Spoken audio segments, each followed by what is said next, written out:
Hey YouTube, sorry there's no video last night. I kind of time ran away with me, and I decided I was going to try and do it live, and it turned out you don't just press the button for live; you have to set stuff up. So I kind of lost interest in it and didn't do it. I might do that later though. So, a Spear Evil Monkey guitar, Les Paul. I'll talk about the guitar first. So it's a sort of Les Paul. Really, it's a little bit kind of looks a wee bit like a Zemitis guitar. If you've ever seen one of them. That's the one that's got this sort of metal in the front, so it's a little bit sort of longer here. I think a Les Paul maybe, this bit kind of joins here, and I think this is a little bit pointier. But it's similar thing. I've no idea what wood it's made of. It's like a carved top, which is nice. Like a Les Paul standard. It's a set neck as well. It's also through strung. Got a few things on it I really like. I like the way it's through strung. That's a good thing. It's also got a roller saddle. A roller tunematic bridge, which is a nice little thing. These are EMG HZ pickups, which are really heavy metal pickups. Not necessarily to my taste, I don't think, but I've only really played it for 5 minutes. I just got this last night. The strings on it were the ones that were on it, and I think the guy said that the strings that were on it were the ones that were on it when he got it 6 months ago, so don't expect super brightness. I've not changed the string because I'm probably going to do something with it. I'm not really decided yet. It's got a blade selector switch rather than the usual toggle, which is interesting. I think I'm kind of tempted to do the Ibanez RG wiring, which is one of my favourite ways of wiring. So you put a 5-way in with two humbuckers, and it gives you neck humbucker position 5. That's the way it goes. Position 5 neck humbucker. Position 4 is neck pickup wired as a parallel, not in series. So it's like a hum cancelling single coil. And then position 3 is both humbuckers. Position 2 is either the inner coils or the outer coils, depending on how I wire it. I can't remember. I think the inner coils is the proper way, which is quite good because that maintains its hum cancelling thing. So it's still hum cancelling because you're using one, the south coil of one and the north coil of the other. So you're hum cancelling. Same with the parallel wired neck pickup, and then in position 1 you've got the bridge pickup. So assuming that's possible, you do need a special switch, which I do think I have one of. It says Cort on the back of it. I spent ages before trying to wire the Ibanez RG switch. I couldn't understand why it wasn't working. But if you actually look at I don't see one lying about, but if you look at the wee sort of circuit boardy bit, the tracing on it, it's not the same as a normal switch. The Ibanez one is configured a slightly different way, which allows you to do this. It's the same switch, but it's got a slightly different configuration, which allows you to do this 5-position thing with two humbuckers. It can't be done with a normal 5-way. So set neck, fingerboard, a really dark rosewood. It's I like the way it's red. It kind of reminds me very much of my SG Special. The neck profile is quite similar to that. More to the point is because it's a really dark rosewood. That my SG Special's got an ebony fingerboard and a red neck, so it's kind of got it kind of reminds me a little bit. It's also got a volute on the back, so in some ways it's an improvement on a Les Paul design. It's less likely to snap. Tuners are...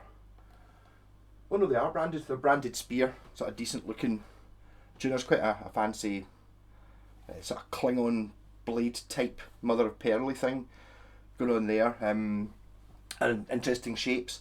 What really... I've really got a couple of criticisms, just going not by quality, just by design looks. This string here, that's a hell of an angle that comes in. That's even worse than a Gibson. This string's almost tipped in its post, so it's hitting the nut at a crazy angle. Ideally, you want that to be hitting it straight. So I might do a bit of you get a thing called a string butler, but I could kind of get my own version of that, where you basically take the ball end of a bass string, stick a screw through it, so you get like a wee roller that runs it, so you can actually, instead of the string coming in at the nut at a crazy angle, it comes down and rolls round the roller.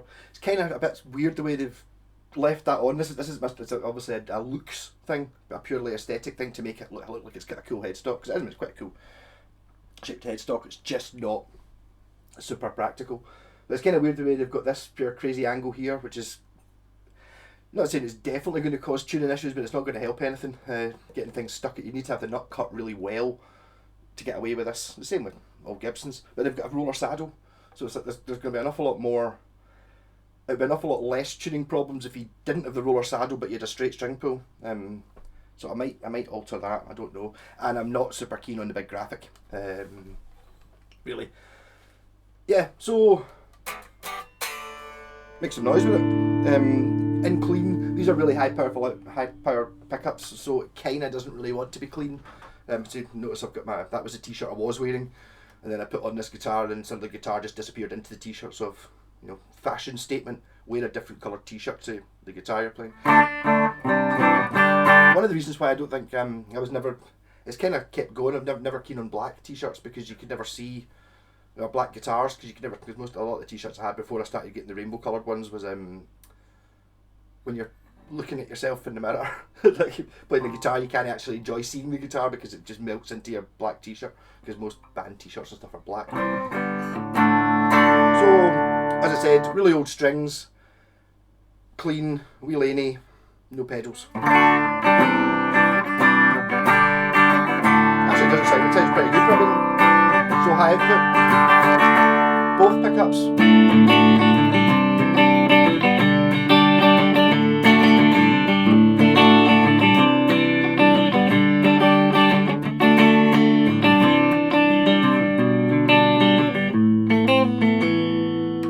Pickup.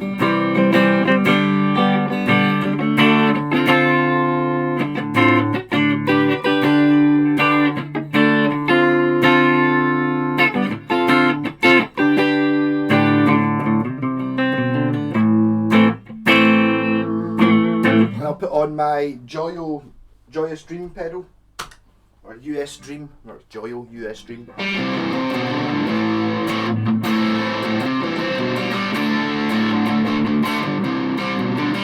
Really be playing more metally type things on it, but I'm not in a metally sort of mood really.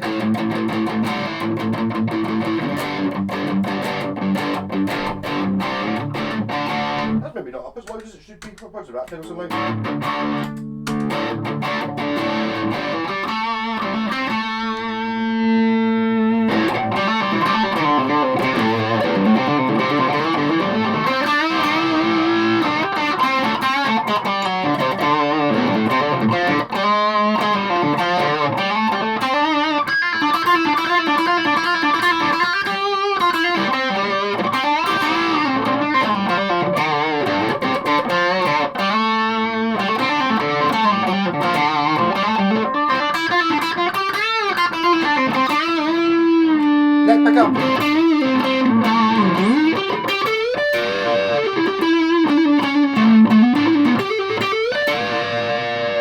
When playing on the 12th, I'm now noticing there is a bit of a heel there. That'd be like a Les Paul thing though, just because I think the guitars I've been playing recently don't have that heel there. That's not really a hindrance. You get up to the last fret easy enough. There just is a wee bit of a workaround going on, but I think that's just a Les Paul, inherently Les Paul thing.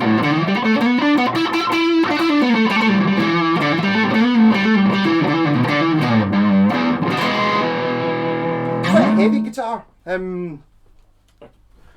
Not weighed a guitar for a while, but it's like when something's noticeably heavy or noticeably light, I will weigh it just to see. Here we go. Just again, criticised for not doing this particularly accurately. I'll do that. I can't actually see it. It's 4.2 kilograms, so that's quite heavy. Not mega heavy. I mean, obviously, I've been into the mad Japanese guitars. It's like 4.2. Seems like, there's a big difference between like a 4 kilogram and a 4.2. Even though it's only like 0.2, that doesn't really make any difference, but it does. It feels like a huge difference. Like the heaviest guitars are like 5, and the lightest guitars are like, I can't remember what that Yamaha is. I think it was 2.7, but it weighs nothing. You kind of almost have to hold it down so it doesn't float away. So I'll do a wee jam.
take back my thing about saying these are very heavy metal pickups. Yeah, not really. I think when I first got it last night, the pickups were dead high up. So it's like, when I was messed about it because I'm a bit clumsy, the strings were hitting off the pole pieces.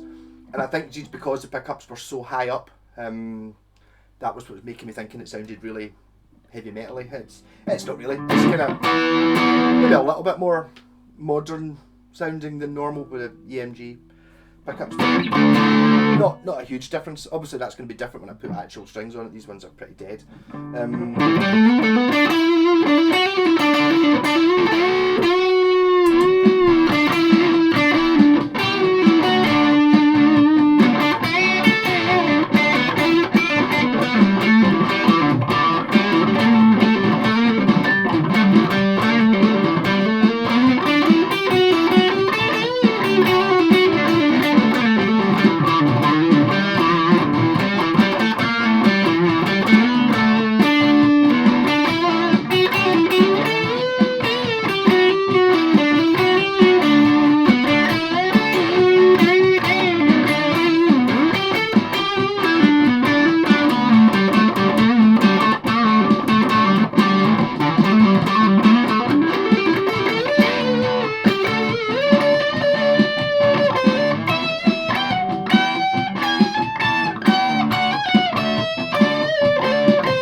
Seems like a bit, maybe low swing or Les Paul.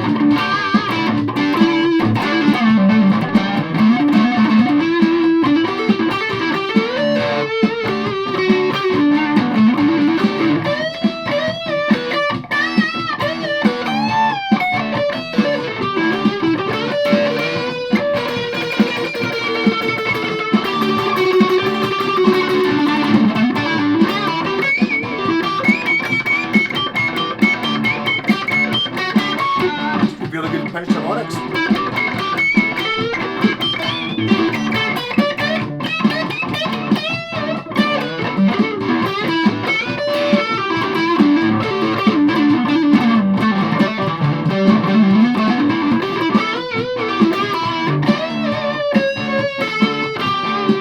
No tone.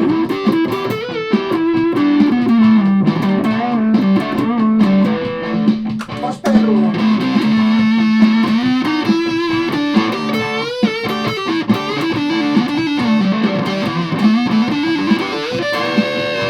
Tone back up again.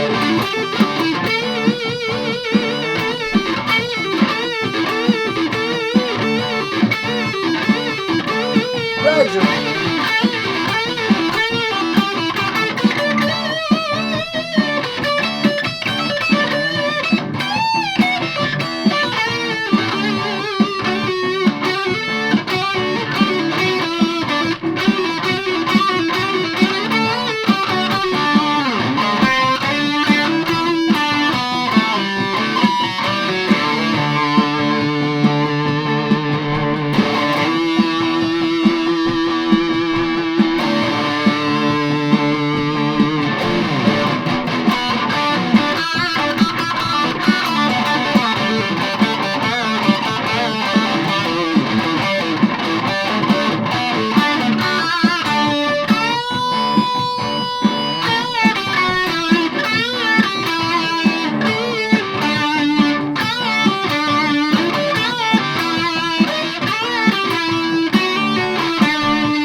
So that actually turned out not to be a super short. This was only meant to be like 5 minutes at the start talking about the guitar. Yeah, so I was initially very sceptical about this guitar because I don't know if you're from here, like the central belt of Scotland, you might be aware that about a year ago, maybe not as much a year, definitely last year, there was a thing that people, about 10 different folks sent me links to. There was a warehouse in Hillington, like an auction house, which normally sells like auctions off like industrial equipment and, you know, tools and garden furniture, basically anything that people have got lots of. And they had a pallet of Spear guitars, and they were advertised as they always are. You know, you see these things, it's like, oh, they start at a tenner. So it's like, there are so many people sent these things with all these Spear guitars. This was one of the models that you could get in that. And I was sort of interested, so I actually went to the auction house and had a look at them, and they were all just kind of sitting on the rack and to look at. And what the problem with them was, they were obviously returns from, well, this one, the serial number starts 08, so 2008, so these are probably 10-year-old returns. And so I was thinking, you know, I was kind of sort of thinking that might be the case. So I was like, you know, it's a case of, all right, okay, it's been returned, you know, there's a tuner missing, you know, the electrics don't work, you know, there's a chip out, you know, these sort of things. Whereas if you paid like £300 for a new guitar, you would send it back if it had a big chunk out it, or, you know, one of the tuners was bent and stuff like that. And but when I actually went to look at them, none of them were actually. I must have looked at. I think, let's say they had, I don't know, maybe 50 or 60 of them, and there was one I really quite fancied, which was, this is an Evo Monkey. There was an Evo Monkey which basically looks kind of like this, but it's only got one pickup. It's got a Seymour Duncan pickup, whereas this is EMG, and it's got this logo on it, but it's done in that sort of abalone mother of pearl type thing, and it was a pretty cool purple quilty sort of top with a binding. And I looked at, they had maybe 10, 15 of them, and I looked through every single one, and every single one of them had a neck that did this, or it did this, and it was like, you know, these were not the guitars that were returned and were still usable or really fixable, because, you know, being set neck and stuff, it's okay, you could fix it if you were to steam off the fingerboard and, you know, all that stuff, but none of them were fixables, and you can still see them. They're appearing on you see you see folks selling them on Gumtree just now. Folk, you know, like folk who thought they'd take a chance. None of them ended up going for a tenner, by the way. They all went for like 80, 90 quid, and none of them were, well, of the ones I looked at, I must have looked at maybe about a fifth of them. I got sort of fed up looking. Some of them might have had wee chips out of them, but all the ones I looked at, the one I wanted, the Evo Monkey one, had you know, they were all seriously knackered and unfixable, and yet they'd also, some of them were in their original boxes. Obviously they were all open box, but some of them had their original boxes, so they maybe weren't quite as bad as some of the other ones. Some of the other ones had obviously been sitting in a warehouse just out in the open air, and it's like, you know, the strings that were on them were just rusted away to nothing, and all the frets were like popping because they were, and bubbling up just because it'd been maybe not rained on, but very nearly rained on. So I was worried that was one of those guitars. This is not one of those guitars. This one's in perfect nick. I haven't even adjusted anything on it. I tuned it. In fact, it was in tune, but the guy who had it before me had it tuned down half a step. So basically I tuned it up half a step and then played it, and it's fine apart from the strings are a bit dead. It's actually in very good condition all round. So this was definitely not one of those Hillington ones. Spears kind of disappeared. I think it's difficult to come into a guitar market with something a little bit different. I mean, they can kind of see what they're going for. They were going for a sort of evil looking guitar, kind of like what Schecter Guitar Research, when they came out 10 years ago or whatever it was, did. They went for a sort of, oh, it's a Strat, but it's a little bit more evil, a bit spikier, you know, and that's what they've done with this. But it's a decent guitar. The guy who I traded it with actually just lives about 200 yards up the road. Actually, when he contacted me, he was like, if I was interested in it, I'd literally just turned in his street when I was up at the Co-op getting my dinner. Like about 20 yards, maybe not, you'd say 10 metres away from his house I was 10 minutes before he contacted me. Yeah, and he reckoned he'd got this in a trade, and then it was better than, he played it more than his Epiphone Les Paul, and it's basically, yes, it kind of is better than an Epiphone Les Paul. It doesn't look like a Les Paul. It's got these slightly odd, wee quirky things like the lever switch. Obviously a Les Paul would have 2 volumes and 2 tones. So what am I going to do with it? And it's like, I don't really know. It's kind of, I like it because it's red. I don't like a red and white Strat because that's boring, but a red Les Paul, it's like you don't see very many red Les Pauls just because it's a little bit different. But I think this graphic thing is going to put me off. a little bit. So I'm thinking I might mask off the. Obviously, it's all red in the back, so not touch the paint in the back. But I'm thinking of masking off the whole guitar and leaving the top. But I'll cut it round to make it look like it's sort of got binding on it, so it's got like a red binding on the top, and then I will do something with the top. Whether I decide to try and do a dip thing, I'm not sure, or I might, like tiger stripes or something. I was actually thinking of maybe see if I just painted the top black, so that it was like black with a red outline and then red on the back. I think that might look quite cool. Not really. I've only got it last night, so I've not really started thinking about it. But I'm not really going to adjust the way it plays. It just plays great. As I said, I might put the string rollery things on the top if I have any problem when I put new strings on it. I don't know whether that would detract from the value or not. So that's where I'm going with that. The 5-way switch, or the 3-way switch, I think I will put the 5-way Ibanez switch in it, or anyway, to get the 5 sounds out of the 2 pickups. You get the all hum cancelling, but you get a sort of neck pickup, single coil, and a sort of both pickup in the middle, sort of Telecaster-y type sound out of that. I was also thinking, just because I like putting switches and things, I might put a push-pull pot in on either the tone or the volume. And the other day I was talking about I was very impressed with the phase switch that's in my yellow West Tone guitar, because what it does is it knocks the phase. It doesn't put this pickup out of phase with this pickup. It puts this coil out of phase with this coil, which opens up a different type of opens up new sounds. So if I did it with the phase switch with this one, if I've got combined with that 5-way switch, this is going to get quite confusing, but it's not really. It's just dead diff. These things are dead easy to think about. It's just dead hard to explain it to make it sound simple. So I'm saying there, when I've got this new 5-way switch in it that gives you these 2 wires in parallel, right? So when you're in the neck position, if I do the phase switch things, it means you would get a phase sound in the neck position when they're in series working as a humbucker. You would also get the phase sound when you were having it in parallel working as a hum cancelling pickup, 2 coil pickup. You would get it there. It would also give you the phase sound when you were in both humbuckers. You would get a phasey sound in there. You would also get a phasey sound if it was the correct one of these that I flipped around. It means when you're in the other new sound, the 2 Telecaster-y one, it would give you a 2 Telecaster-y phase one. So that would so if I put a push-pull on it, instead of having, well, it's got 3 sounds just now. I put in the 5-way switch, it gets 5 sounds. If I add the phase switch, that would give me another 3 sounds on top of that. So that would be up to 8 sounds without really doing anything. And the good thing about a push-pull pot is you can just ignore it. So I think that's what I'm doing wiring wise in it. Not decided yet what I'm going to do with the top. I'm going to leave it hanging on the wall for a few days while I think about these things. Yeah. I turned into a really long video, but I didn't do one yesterday.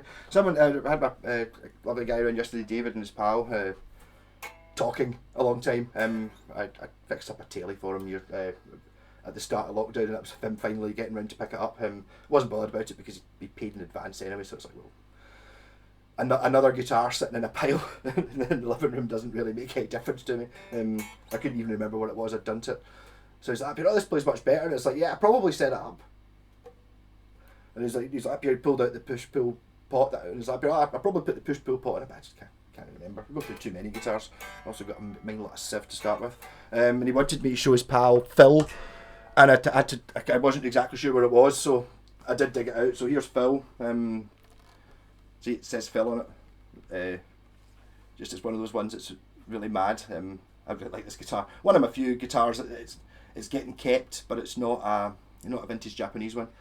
This was my girlfriend bought this in Taiwan in 2000 odd. It says 2000 on the fretboard, so I'm assuming that's about the year. Interested, but maybe about time I did another video on this one actually. It's like, this is Seymour Duncan 59 pickups in it as stock, but a very interesting guitar and quite super show-offy.